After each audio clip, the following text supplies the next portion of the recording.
All right. In this section, we'll be looking at the triangle law of vector addition. The triangle law of vector addition.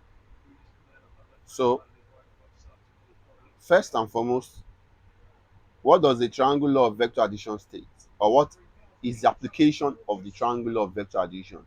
Like, it implies that when we see two or more vectors, there is a rule that shows we can perform the vectorial um, properties, the vectorial way of adding or subtracting.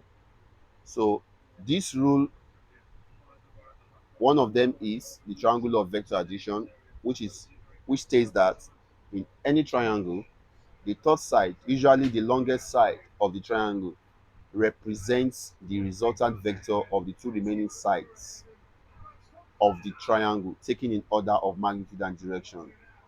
Can you hear that? I state that again. The triangle law of vector addition states that in any triangle, the third side, usually the longest side of the triangle, represents the resultant vector of the two remaining sides, that is, the two remaining vectors of the triangle, taken in order of magnitude and direction. So you can see this diagram here. Yeah, diagram OAP. OAP. You can see OA, right, represents what? Vector U. While AP represents vector V. So the resultant vector of what?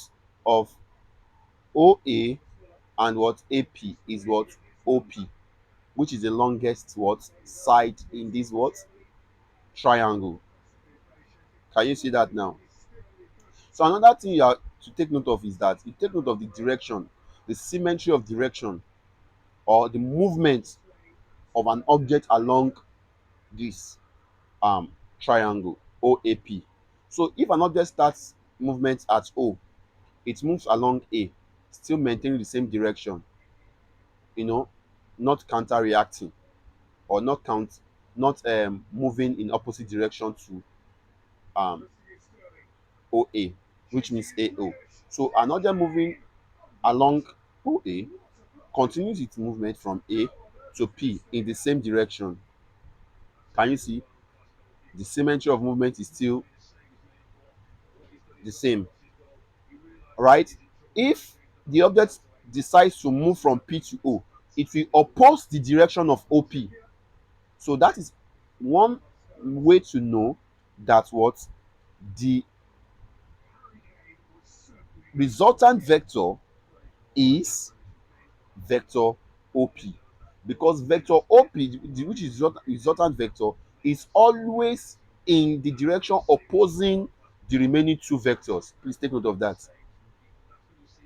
So whenever you are doing your vectorial diagrams, or you are trying to show the properties vectorially, you must take this I've just explained, very, very important, that the movement of an object along OA, vector OA and vector OP, must what? Be opposing the resultant vector of OP. It must not be in the same symmetry of direction. Good. So that's the same thing explains in this what? XY plane. So you have vector A, vector B. The resultant is vector R. Can you see that? So that's why we have A plus B must give us what? R, which is the resultant vector of vector A and B. Then here you can see U plus V. So R equals U plus V, which is the resultant vector of what? U and what? V. So this is what triangle law of vector addition is all about. That is that the third side of the triangle represents the resultant vector of the remaining two sides. The sides are the vectors. The sides of the triangles, of any triangle, is the vector, or are the vectors of the triangle, taken in order of magnitude and direction. The taken in order of magnitude and direction is what I've just explained, making the what? The resultant vector to give you the addition of the what? Two remaining vectors. All right, thank you.